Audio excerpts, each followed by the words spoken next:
To begin with, we're going to talk about the proposal. Those are due next Monday, like the coming Monday.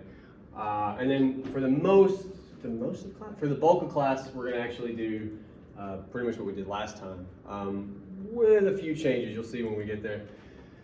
So let's start. Already on this prompt, I say at least 500 words for the proposal. Neighborhood of 500 words. I'm not actually, I will say this. The more developed your proposal, typically, the easier time you have when it comes to actually starting the paper. Like this is kind of like a pre-writing exercise, basically, for your paper. So it doesn't really have to be 500 words, but I would encourage you to at least approach that number. It will help the future you.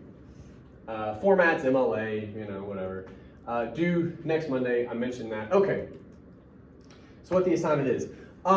It's called a proposal. This is basically you coming to me on Monday, turning in a document that says, here's what I think I want to say about the movie. It doesn't have to be final in any way, shape, or form. If nothing, it's meant to be a start, Think about it from my perspective. If I don't kind of force you guys with an assignment to start thinking about the movie, writing about the movie, you won't. Generally, that's just how it goes. So on Monday, for good or ill, you're going to turn in something that says, I have some thoughts about the movie, some ideas, maybe there's a scene that sticks out to me, and you're just going to jump in and take your best shot at, here's some kind of an argument I'm thinking about. That's what the assignment is, okay? And I'm going to look over them, I'm going to give you a little bit of feedback, we're going to go like that. It's really not any more complicated than that. Are there any questions about it at this stage? Excellent. Okay, because we have no time to talk about all the stuff we got to talk about. All right, let's go ahead and struggle with the volume real quick. Let's see what it's like. It is just gonna jump in.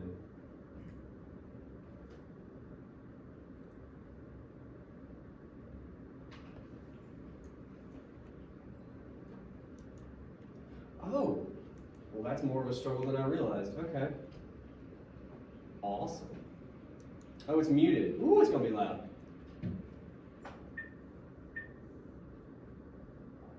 Nope, still didn't work. Okay, hang on. Oh, it's the computer. Why do they turn it off everywhere? One place is enough. I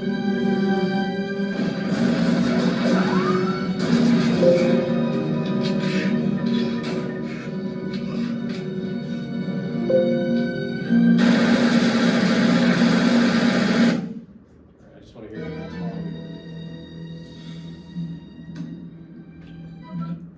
Just another American who saw too many movies as a child.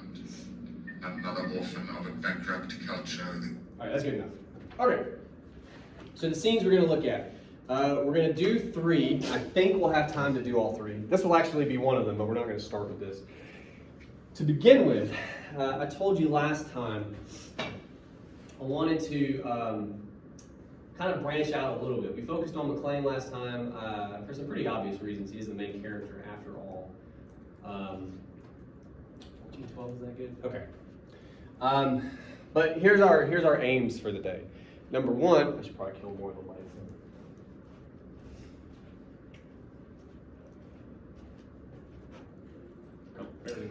Number 1, I still want you to approach these scenes the same kind of a way we did last time. Do you see anything, hear anything that stands out to you as possibly significant? You may not really know why right now. That's okay. You got to find evidence first. That's what we're focusing on, okay? Now, of course, if you have ideas, I would love to hear them. But basically, my goal by the end of today is to give you a short menu of possible approaches, possible avenues you could take into the movie. There's all kinds of stuff, all kinds of themes present in the film. We're not going to be able to talk about all of them, but I'm going to try to highlight 2 or 3 of them for you today. And this is the first one. The scene we're going to look at is not deep into the movie at all. McClane has just gotten actually into the building. He's gone through the party. He is clearly uncomfortable, as he has been the entire time. And now we're about to get to, he's in Holly's office, and they're gonna talk. They haven't seen each other apparently for 6 months. They're gonna talk to each other. We're gonna see how it goes. Obviously, I have thoughts. But I'm curious about yours. Anything you know? There's a lot, by the way. There is actually a lot going on in this scene.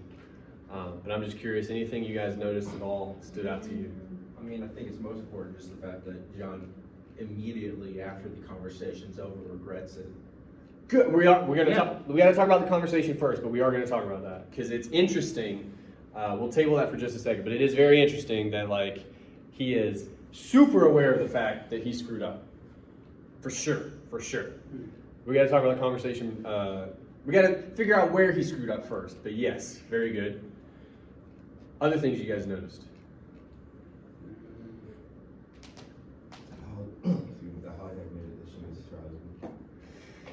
My favorite part about that, first of all, this scene is like the part, I don't know if you guys catch it, where they're like talking over each other when they're fighting.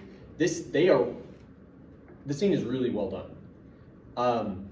But yeah, they have a really nice moment. She says the kids would like to have you, and he's like, kind of like whispers like, oh, they would or whatever, and she's like, I would too. She says, I miss you. You're like, oh, they're gonna reconnect here. Like, this is nice. It's gonna be a short movie. And then something happens. It's the whole last name thing, which Oh, he brings up the last name. I mean, I'm just gonna be honest for a second though. She makes a good point. It is a Japanese company. Yeah, well, Yet they do kind of have a stigma about that stuff. for sure. In Japan as well too. Like What? I think it's about the company. It's not. It's not. Well, I mean, it is and it isn't. It is and it isn't. She uses that as a defense, and kind of what she's saying, what she's trying to say, and he cuts her off. They cut each other off, right? Like it's a fight. Is there is a bit of a stigma? I mean, again, this is in the late '80s as well. But according to her, Japanese culture, the Japanese company she works for, it would be harder for her to pursue her career, to move up the ladder as a married woman, because they assume she has all kinds of like other obligations than the company. And stereotypically speaking, she's not wrong there. Like she has a point. But again, to what Esme's getting at, I don't know that that's completely it, right? Is that part of her thinking? Yes, yeah. for sure. I don't know that that's everything. And I know that's not what pisses McClane off, right? Why? Like, there's two reasons he's upset. I'll take the easy one. Initially, he's upset because this is a surprise. Yeah. We saw last time he finds out she changed her name. That can't feel good to anybody, right? So he's got a fair point there. That one's got a sting to just see when you get there that she's not using the married name anymore. You're like, oh, okay, you know. Why else do you think he's upset by this though? What are they, and I'll kind of fast forward a little bit, what are they really fighting about? Like the name's part of it, but that's not what they're fighting about. They do say it at one point. Do you guys want to watch it again? Yeah. Okay, we'll watch it real quick. What are they fighting about? Their marriage. What about it? Their idea of their marriage. Pursue something. Yeah. She left to pursue an opportunity, and he feels like the sacrifices she made was not worth it. Well, you're both right. Like it's got something to do with, and I'll come to you. I just want to say it out loud real quick. It's got something to do with what either one of them thinks their marriage should be, as they say. It's a role reversal. What do you mean? Usually it's the man that's going off to better the career, and the woman's staying home to do that. But it's reversed, where the man is at home and she's going off to better the career. Well, I mean, I don't know that He's it's, put into the masculine form where he's put into the feminine form. yeah, I mean, I will, one caveat I'd give there, I don't know that they're entirely reversed, because I think they both have career. He's a cop. That's a career. In that stance. Yeah, but all I'm saying, like, they both have careers, and kind of what you're getting at is, and what I think all of you are getting at is, traditionally speaking. Right. More on that in a second. Yeah, he would go out, have a career, provide that whole business. We kind of talked about that before. She would stay home with the kids, do that whole thing. She didn't do that. She didn't just get a job, she got a career. He tells us that in the previous scene. She mentions it here. She pursues that, goes to an entirely other side of the country, feels like she has to change her name to better pursue the opportunities in that career, which is interesting, right? And yeah, apparently he's not a fan of that. And she calls him on it, right?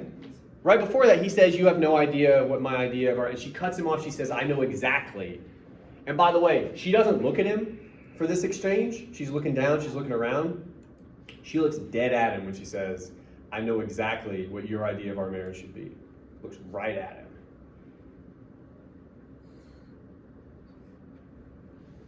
So what's her idea of their marriage then?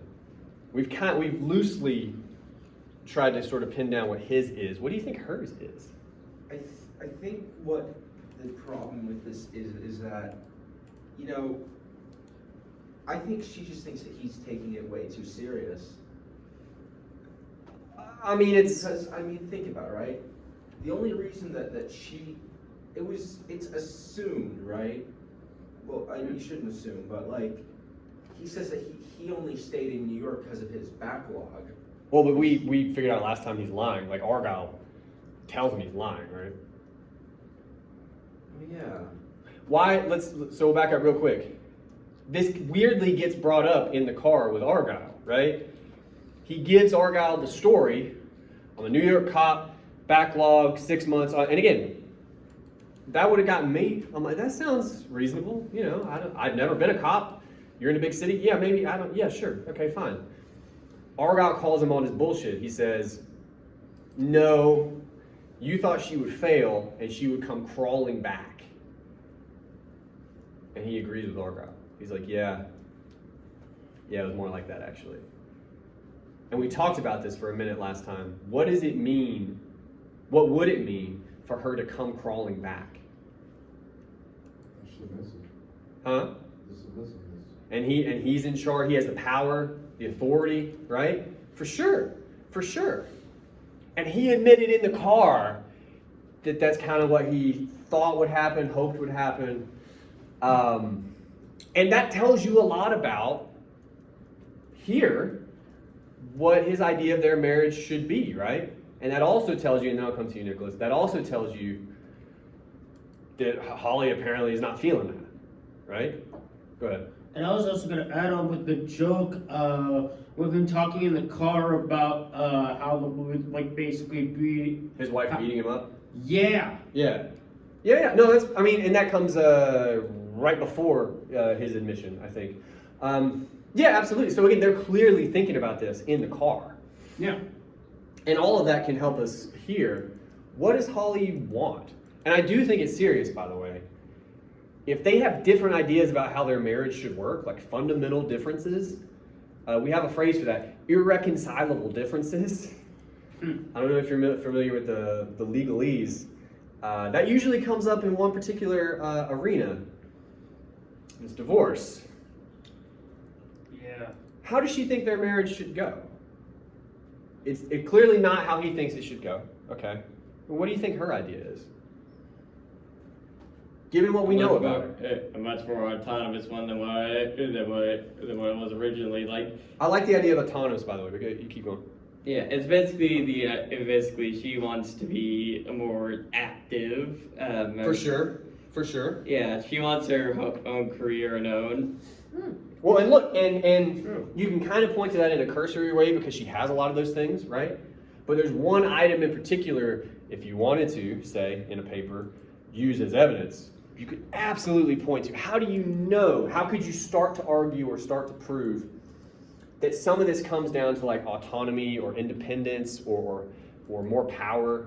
How do you know? There's something that's happened. We've talked about it. What has Holly done? She changed her last name. It's that last name Last name. that's stuck in his craw. What's the deal with that? Again, and you kind of, yes, the Japanese company business is part of it. I don't think it's all of it. I think it's because she gets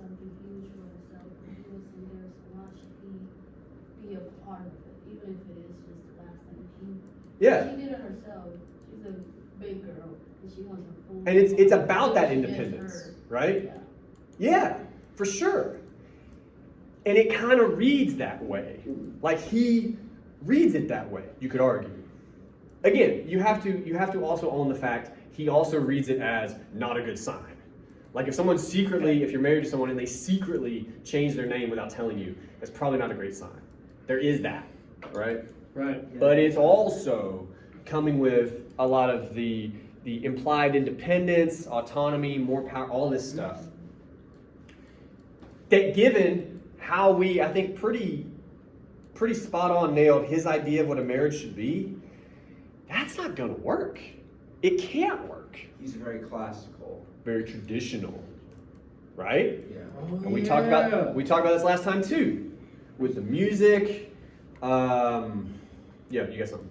Yeah, and actually, I was gonna add that it feels like that he's more of a wants the family to stay at home and not For want sure. to do anything. Well, and look, then she got about as far away from home as she could, right?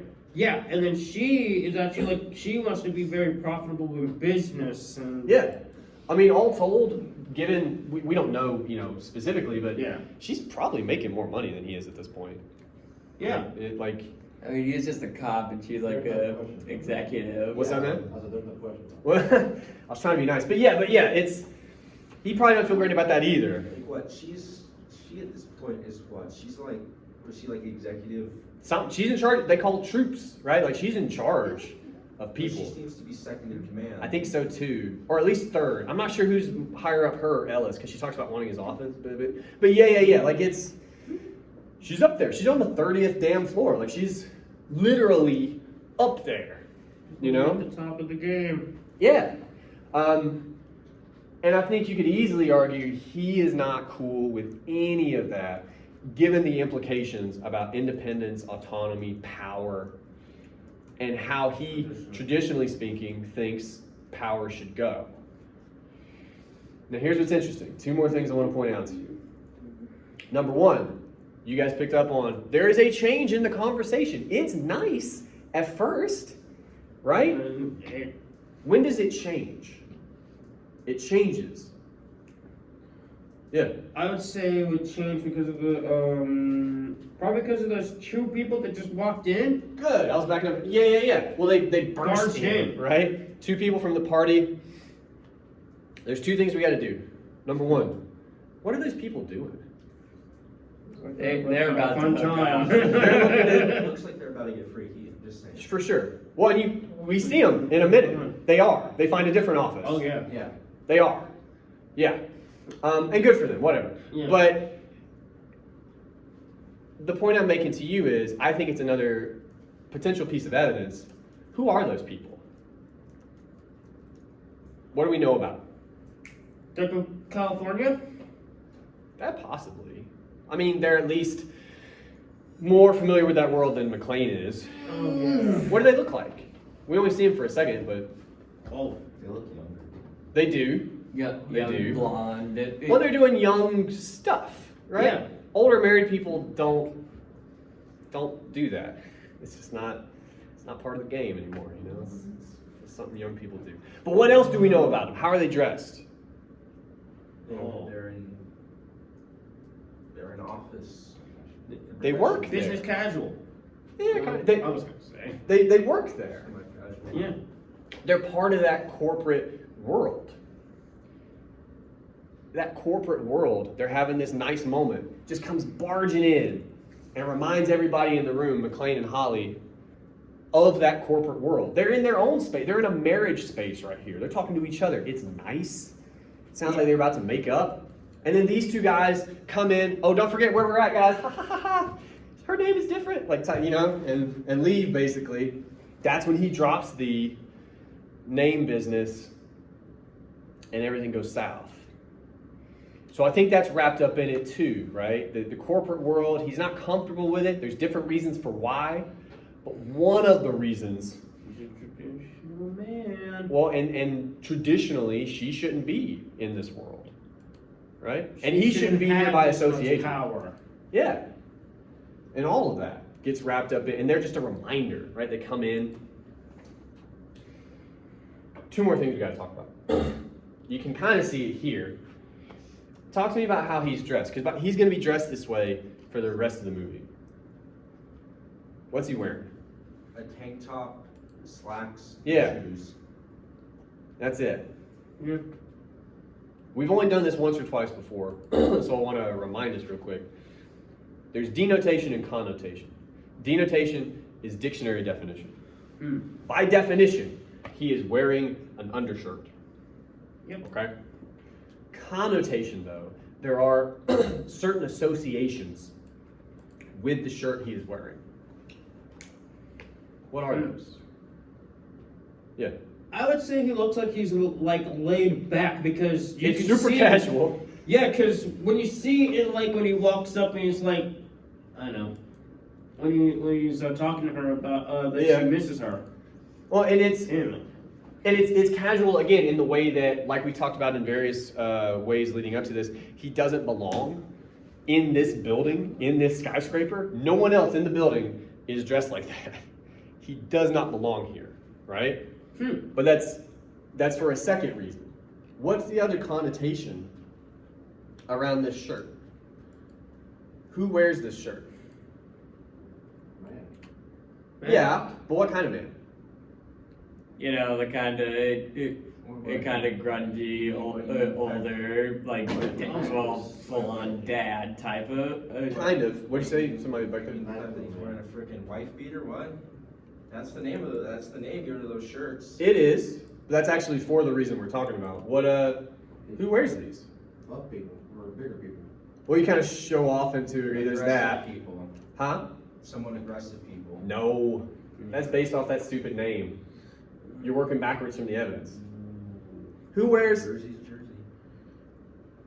wife beaters? What kind of person?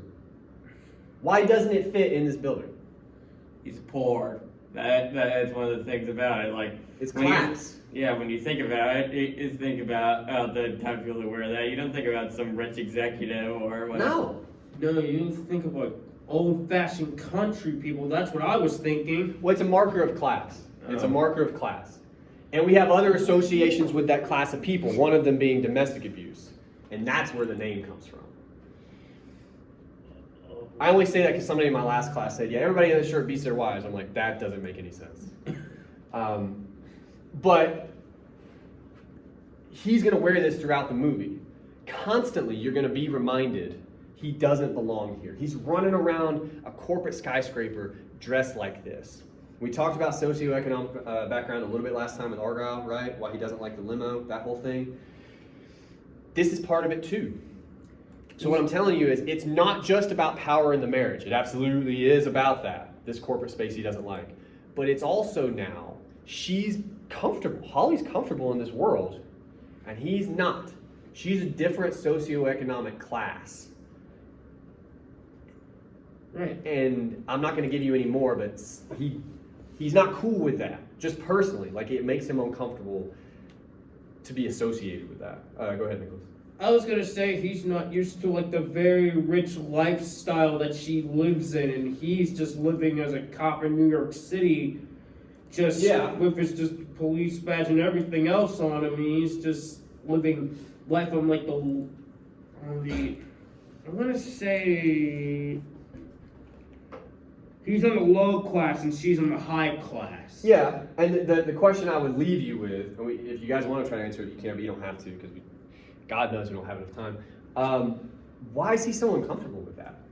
That's a big question. That is like starting a paper question.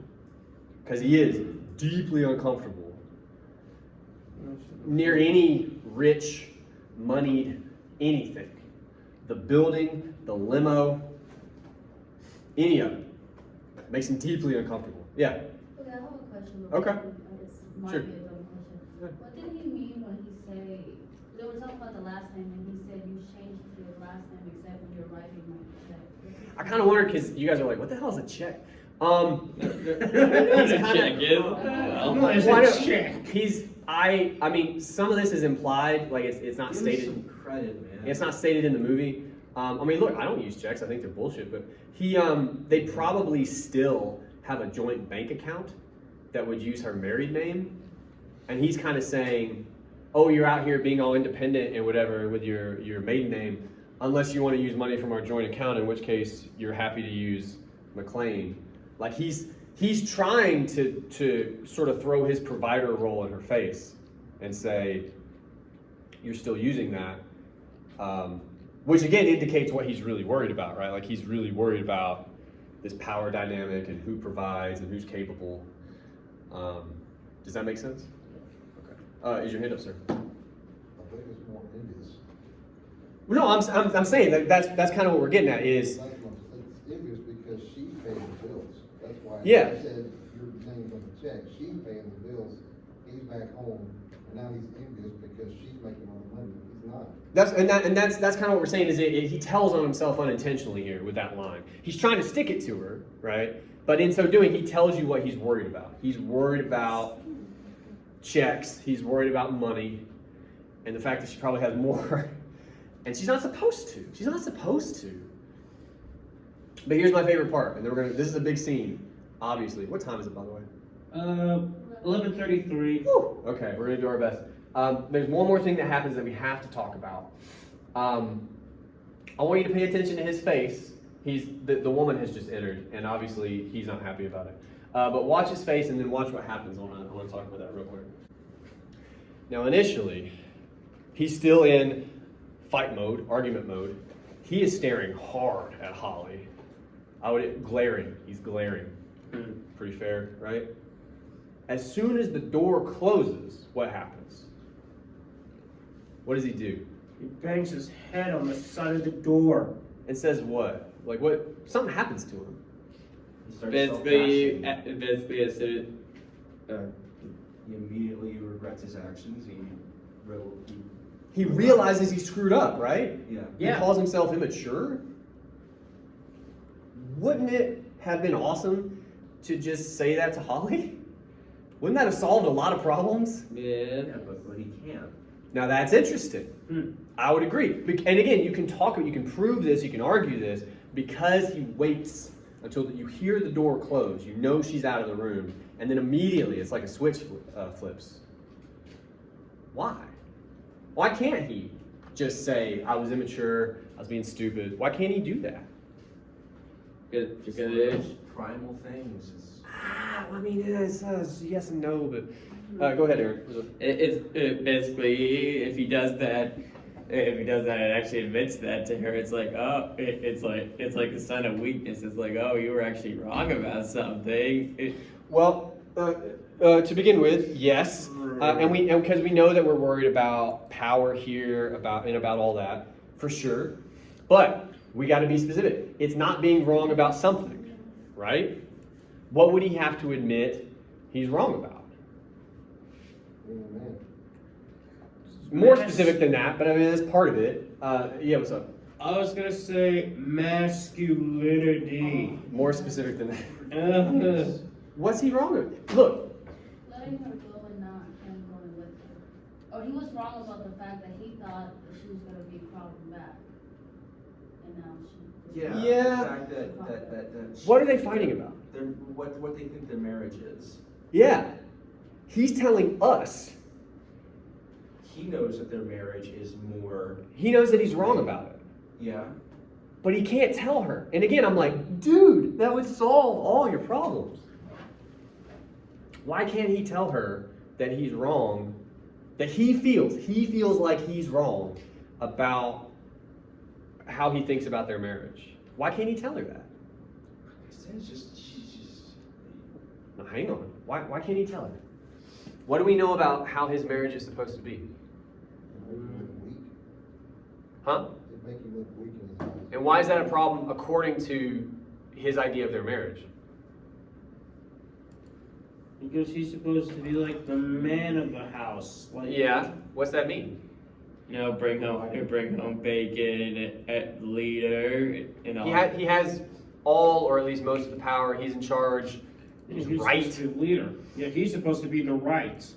And so kind of what we're saying here, He's supposed to be. the very idea that it seems like at least he's grappling with, at least he thinks maybe he should change, right? He can't tell her that because of the idea that he disagrees with. Does that make sense?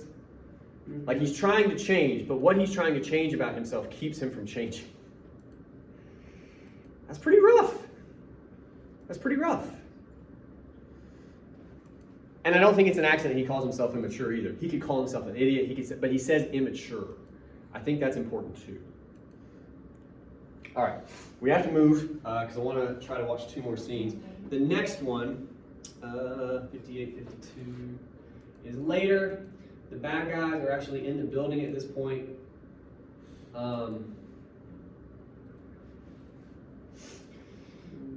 This is going to be Hans and McClane talking to each other for the first time. They're going to do it via radio.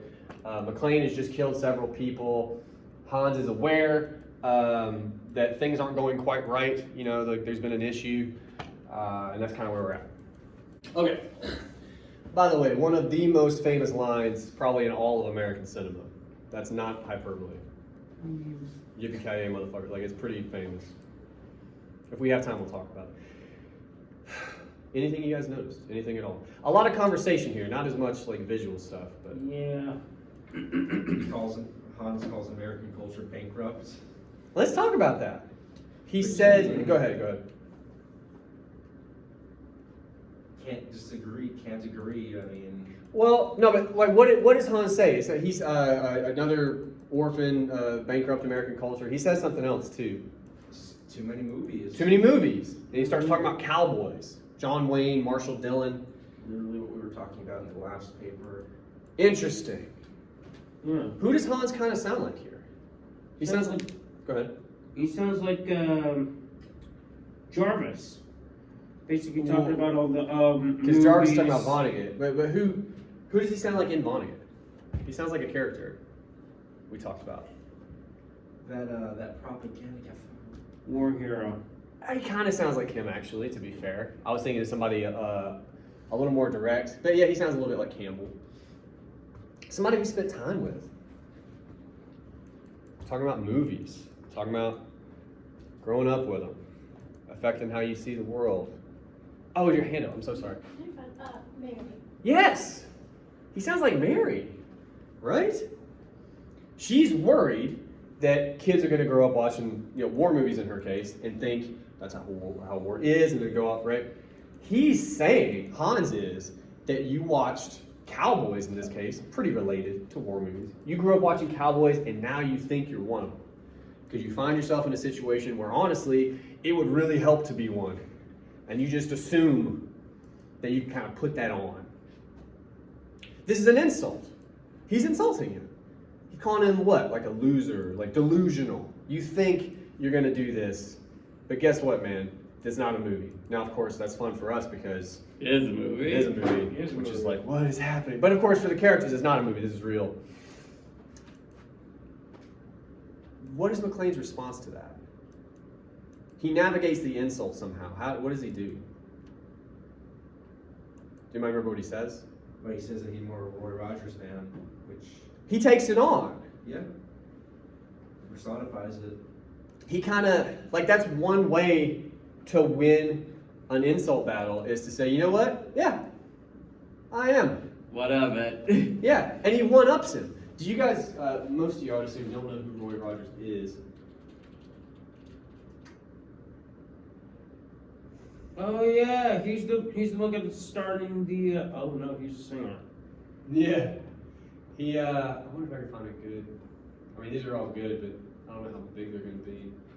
He just, I guess that's the one we'll use right here. And it somehow made it smaller. The world doesn't make sense.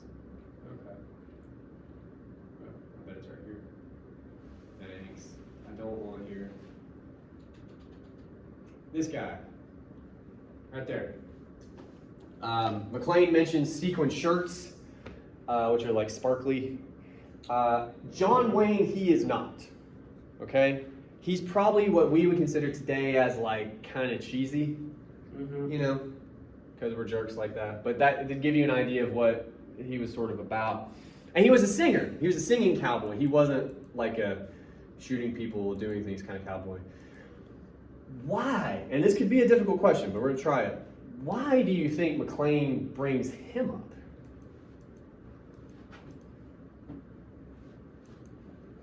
Hans says, you know, bankrupt American culture, watching too many movies, John Wayne, Marshall Dillon.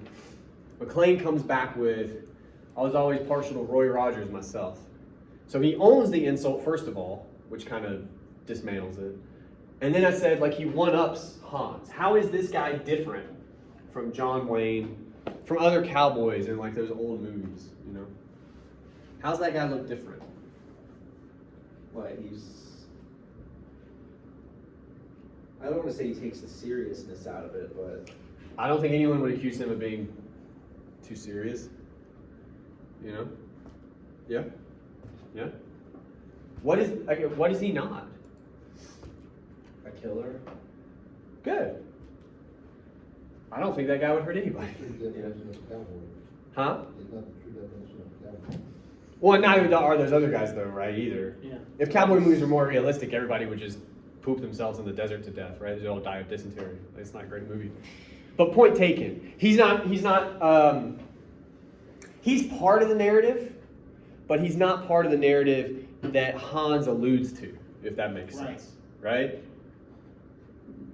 So what is McClane trying to do here then? I said, thread the needle.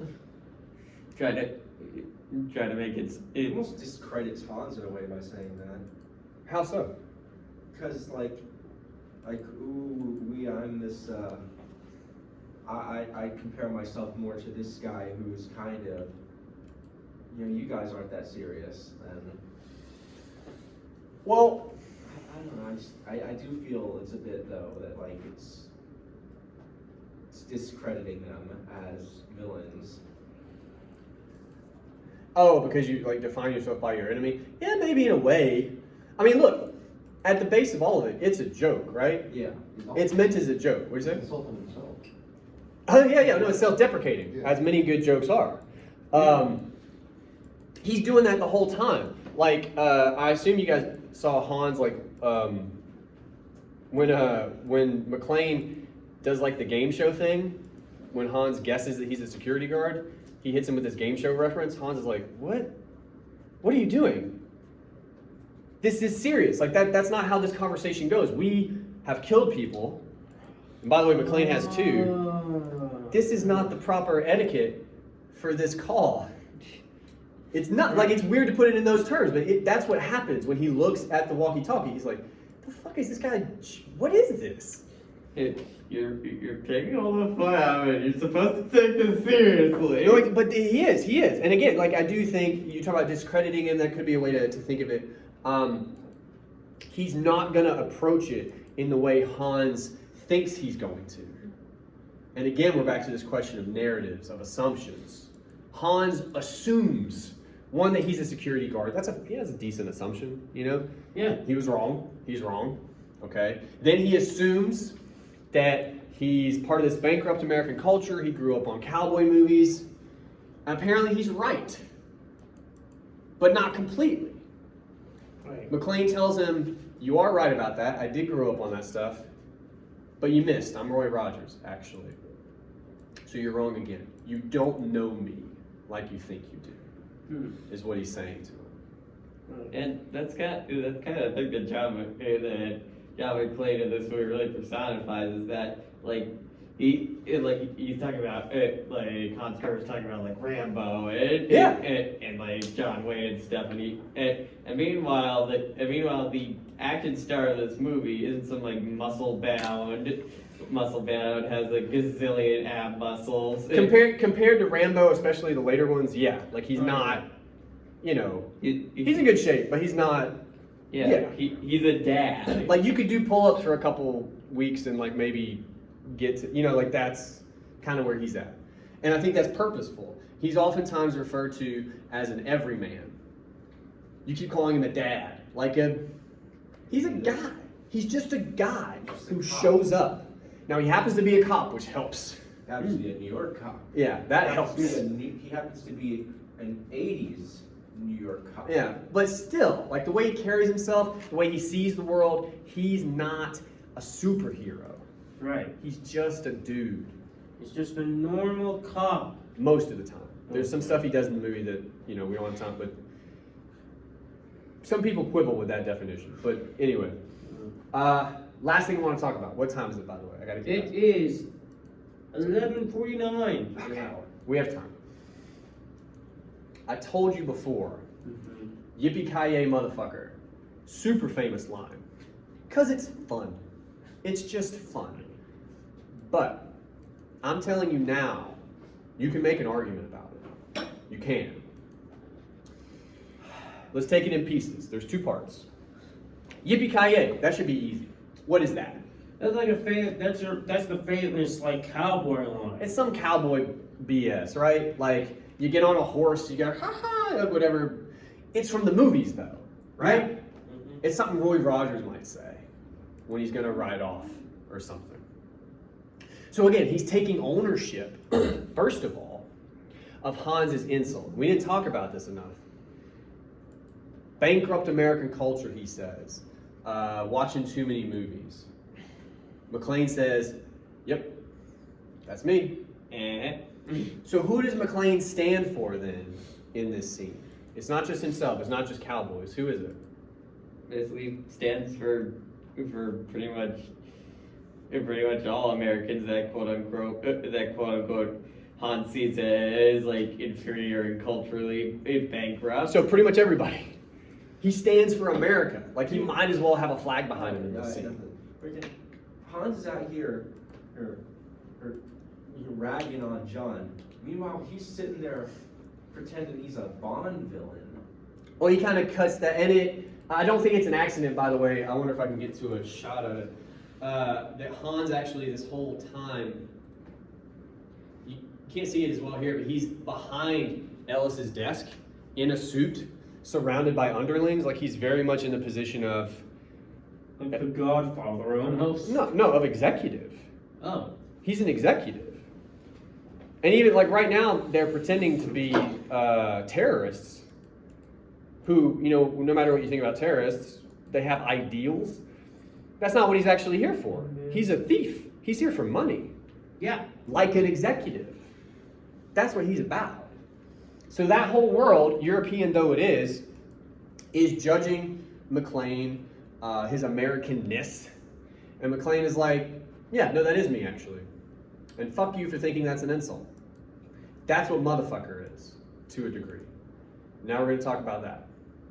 I'm telling you right now, there's an argument to be made for motherfucker here. Now let's think about this. He says, McClane does, yippee-ki-yay, motherfucker. How do you read that, motherfucker? There. On the one hand, it could be an insult. And I mean, it kind of is, but he doesn't really say it like that, right? Like, Yeah, he says it really casually, like yeah, like, how, and I can appreciate, this will be a weird question for some of you. I would say 90% of the time when motherfucker gets used, it's not an insult. Yeah. What is it? It's kind of like it is action phrase. That's what it sounds like. Like you're about to go into like a battle of some sort. Kind of like that. I don't know if a lot of people are going, motherfucker. I don't know if that happens a lot. What is it when you say it like that to somebody? How do you use it when you're talking to somebody? There can be, but he's not angry here again. So emphasis, as with most curse words, for sure. But it's not really. I mean, he was kind of emphasizing yippee-ki-yay, I suppose. When you're talking to someone casually, like he is, what's the other use for it? I would argue the primary use for it. It's kind of playful, I guess.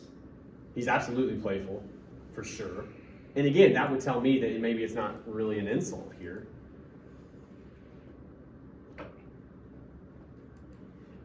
No, none of you just use a good motherfucker every once in a while in your day? What lives you must lead.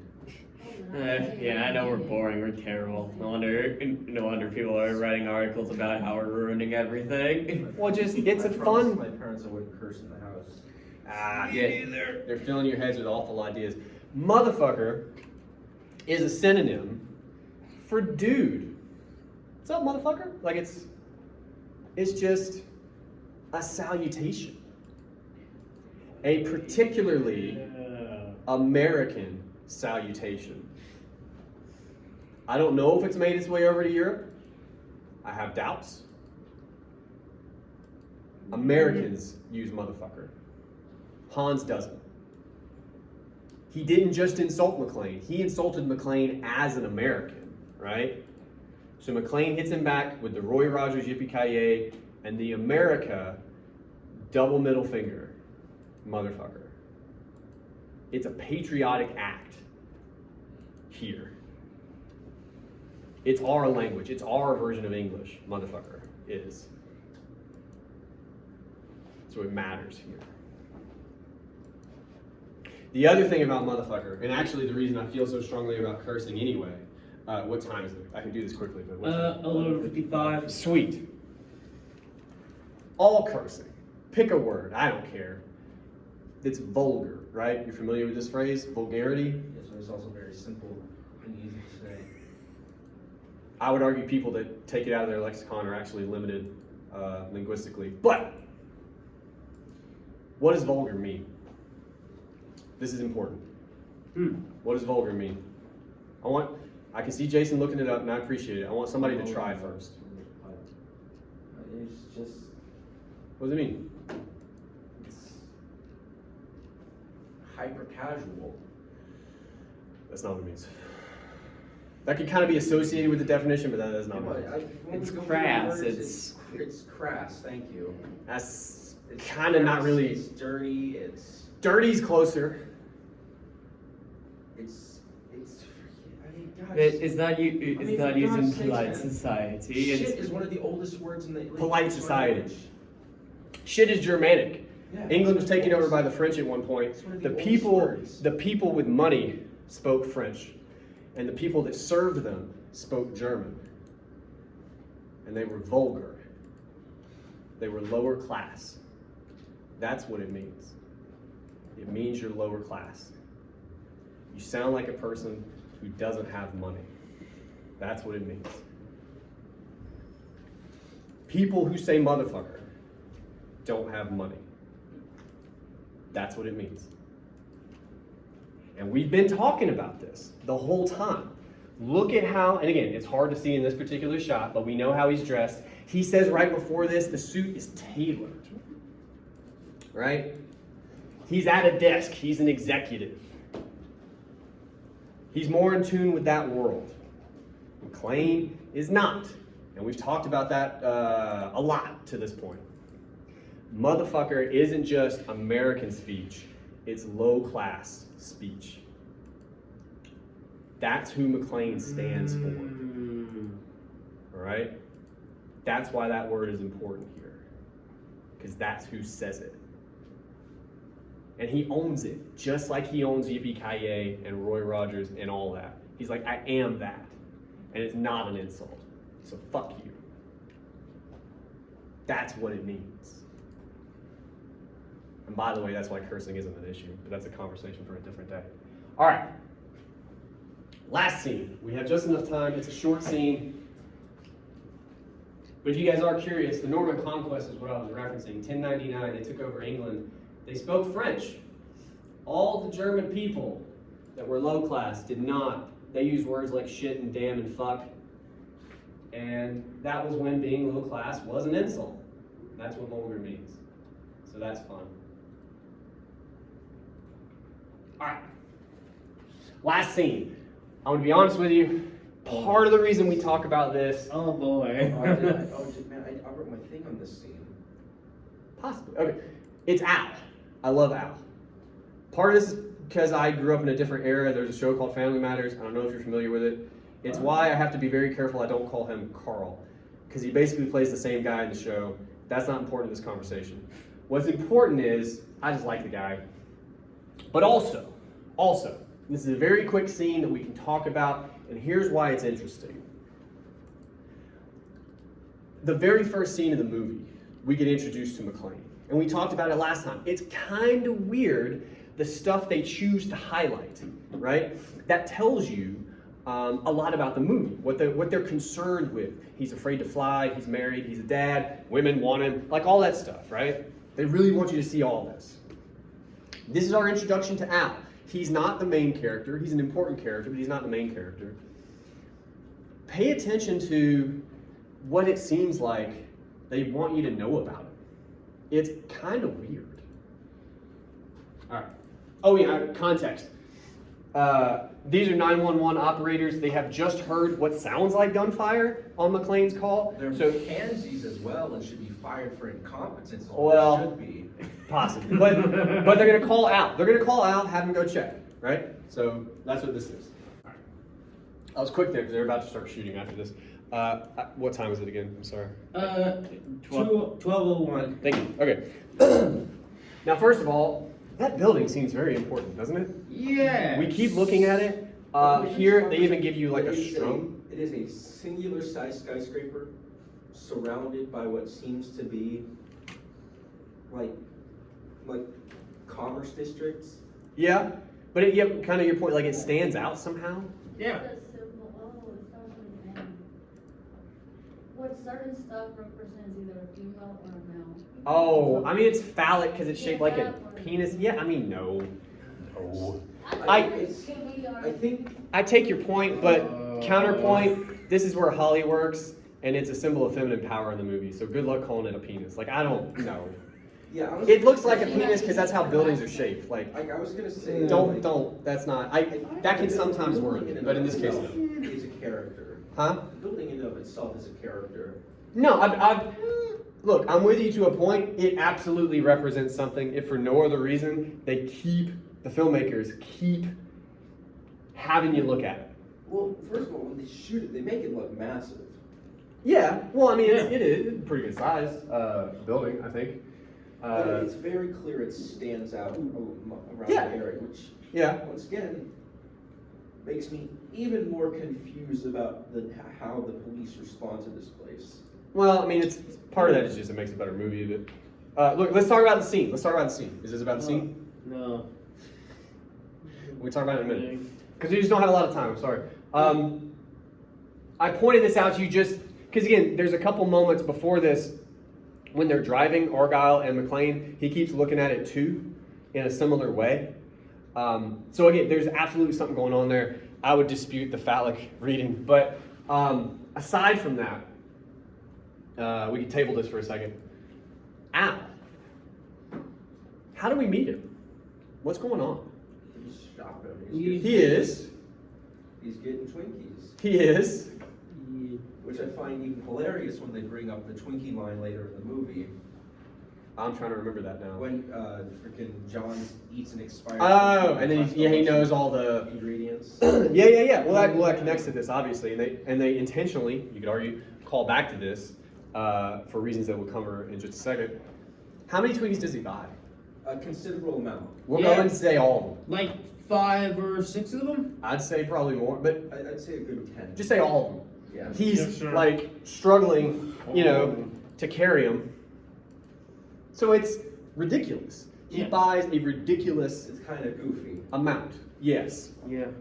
And the clerk notices, because anybody would, Yeah. right? How does the clerk respond to that? I thought you guys just ate donuts. So, again, we're thinking about narratives. Yeah, what's up? I was gonna say, yeah, because basically people expect cops to eat like donuts and stuff because everybody, I'm gonna say that they put a thought on like everybody knows that cops eat donuts, but that's not really the case. Well, no, and this is, so we're talking about stereotypes, narratives, again, right? In this particular case, we have two weirdly competing narratives about cops. Either it's like Cops the Show, if you're familiar with that at all, Mhm. right? Or it's donuts and sitting around and not doing anything, right? Yeah. And he accuses him of the second one, right here. Yeah, the second one. Like, you're lazy, out of shape, I see you getting Twinkies. He does that. Here's the thing, when He- he says that they're for his wife, I Yeah. completely believe him. I do. Yeah. The clerk does not. Especially when he Yeah, the decides clerk to does. throw He's them like, in his car. Yeah, no, well, and it helps too later. Like if you're not convinced, I think that's part of why they return to in that conversation you talked about. Therefore, his wife, she's working on our kid. Yeah, Yeah. but in this moment, you don't know, and also the clerk just assumes he's lying. Like they're for you, and you won't own up to it.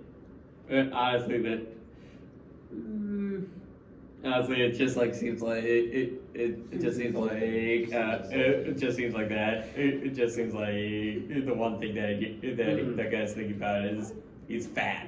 Oh, well. There's that. No, he's fat shaming him a little bit. Although again, the clerk isn't in great shape either. But Yeah. I would say it's stronger than that. I would say, and this happens in different ways. Anytime I'm doing this partly for time, by the way. Anytime two guys get together in the movie, they are going to have some kind of pissing contest. It's weird, but it happens almost every time. Here, I think, I would argue, the clerk looks at Al. He looks at Al, like he sizes him up. Al's not in great shape, okay? He looks at him, he sees the mountain of Twinkies he's holding, and he immediately goes to that other cop narrative. Look at you, you're out of shape, those are clearly for you. He attacks his masculinity here, right? Which again implies the clerk is more masculine. Like that's it's about power here too. The clerk tries to take the power. Al tells him it's for his wife, which is a terribly masculine thing to do, right? He doesn't believe him. Let's stop there. I want you to think about this for a second. If you boil it down to its fundamental description, what is Al doing with those Twinkies? What is he doing? They're for his wife, right? He's pregnant at home. What is he doing? According to that masculine narrative. He's Huh? He's providing. He's providing. yeah. Isn't that weird? That's what it looks like. Listen, if your wife's pregnant, she wants Twinkies. Well, I'm not. But I'm saying, it is. You said primal earlier. He's like leaving the cave, walking through the jungle, and he finds a Twinkie bush, and he brings all the Twinkies back. Like he's providing, according to that very, very traditional narrative. But in 1988, the components have changed, right? It looks different. Yeah. And the clerk calls him out on that. That's not Al's fault. Al's got nothing to do with the way the world is built now. Damn it. Right. But He's just trying to do Trying to do his job. but it still doesn't work now, right? Things have changed around the narrative. And so the narrative gets kind of janky. Like it doesn't quite hold up according to the very strict way the clerk is interpreting it. You see what I'm saying? The other point I would make to you, I'm going to ask what time it is again. I'm sorry. 12:08. Okay. Did anybody notice what Al is sort of humming at the beginning of the? He's saying come with Christmas. Yeah, he's Yeah, Let It Snow. Christmas. Let It Snow is playing on the And on the radio inside the Yeah. little gas station. and he's humming it like who?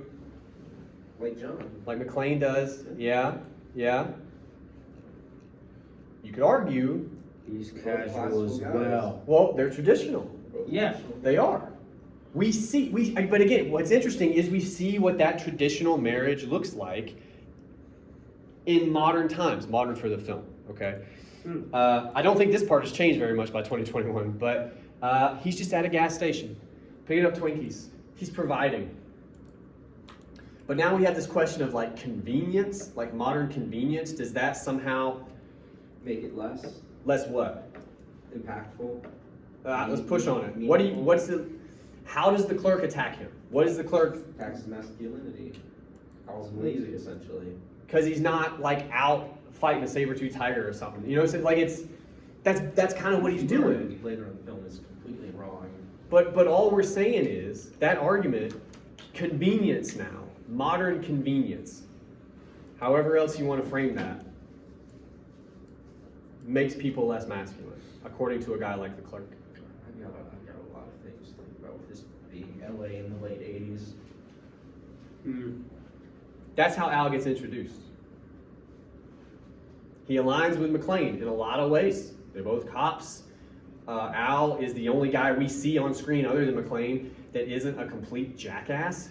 Yeah. You know? That's Yeah, what about Yeah? Argyle? that's an important point. No, okay, that's fair. But you take my point. Like Well, I think it's- Argyle's trapped most of the I time. think, and this is something that I've kind of formulated together, is, you know, John and Al, they're both street cops, or at least. Yeah. Well, no, Al was. Al was. I'm gonna turn on the lights though. You know, Yeah. they've seen, they're beat cops, they've seen the streets, they Yeah. they Well, understand the unpredictable situations. and they're not connected to executive power. Yes. The FBI guys, the deputy police chief, even the media guy, the reporter. But here's another thing, right? And it kind of goes back to that scene with the 911 operators. Is that it's all very, I don't want to say fluffy, but by the books. By the rules. Yeah. Oh, yeah. Well, It kind of almost shows a bit of innocence in a way. to tie it to what you were just saying, I would actually say the prevailing theory would be this. The people who tend to most abide by the rules, or who the rules matter the most to, are the people who are in positions of power. Yeah. Because the rules govern the system. Yeah. And if they're in power of that system, they want to make sure that system stays in place. Yeah. Whatever it is. Right. Sorry guys, these are the rules. I don't know, I can't do anything. But you could, you're in power. Nah, I'm not, but that might mess with my things, or we're not. Then- Rules are the rules. And they pay for it in the end. But Hans even says the FBI, they're using the FBI playbook or something like that at one Yeah, point. yeah. They always play by the rules. They always Yeah, do things know how they're that supposed to. Hans and all his group, they prepared for this. They are. Because they wildcards. know the rules. Yeah. It's almost like it makes you less It's agile. like the LAPD is completely unprepared for this independent variable that is Hans and his group. I mean, Well- they have no, like you see when they shoot out the spotlights, like they are Yeah. completely dumbfounded by that. Well, what it is, I'm gonna try to sum everything up real quick because we have no time. Okay. I'll speak to that, and then I'll speak to the larger stuff we did today, and then I'll let you go. Number one, Hans understands the narratives in place. He understands, for instance, they're gonna assume he's a terrorist because he kidnapped folks. So he just plays that up to make them waste time, right? That's his. It's not a bad plan because he knows what they're gonna assume about him. He also knows, given the narrative, given the rules, what they're gonna do out there, and he uses that against them too. So he's able to play this game according to, like he's sort of playing above the board game. Everybody else is on it, playing by those rules. He's like, well, these are bullshit made up things. I can just navigate them. I don't need to Yeah. sweat it. And he does, and it mostly works. But he runs into, unfortunately, the one guy who also understands those narratives, and the point I would make to you in that first scene with Holly is trying to break out of them a little bit. That's how I would characterize it. He knows he's wrong. McClane does when he hits his head. He knows this isn't what he should be doing. He knows he's got to figure this out with his wife. He wants to, for lack of a better verb, like update his perspective, something like that. He's thinking according to a very like 1950s, let it snow, sort of traditional mindset when it comes to marriage and how it works. Holly is very 1988. Her hair and her suit, her job, career, all that stuff. He's trying, I would argue, to update. And that's what you see him do throughout the movie, Yeah. is try to figure that out. There's way more to all that. Al, if you're interested in that stuff, there's a lot about masculinity in the movie, a lot about, guys are always one-upping each other. Last scene I'll reference, and I said I will let you go. Not the original receptionist, I believe they kill him. Oh, they do, they kill him hard. But the guy that replaces him, who pretends to be a receptionist, do you know how he tricks Al into believing he's the real guy? He just talks about sports and gambling. That's it. He turns a football game on and goes, oh, I got $50 on these assholes. That's what he says. And Al's like, checks out. That's it. He just pretends to be a guy. He takes advantage, again, of the rules, of the narrative. What would a normal guy do in this situation? He'd be watching a football game. He'd be cursing about losing money. That's it. Done. Yeah. So that's going on. What was the other thing? Oh no. I don't know. We talked about it a lot. The point today was there's all kinds of themes in the movie. There's all kinds of directions you could go in. I want you to do your best. Pick one. Pick one. Maybe think about a scene. I don't know. Go crazy. Maybe watch a scene. Get real crazy. Pick one. And for Monday, I want you to try to make an argument about the movie. That's what you're turning into course to. Yes. And this is for next class for Monday? Yes. Okay. All right. Everybody good? All right. I'll see you then. Thank you.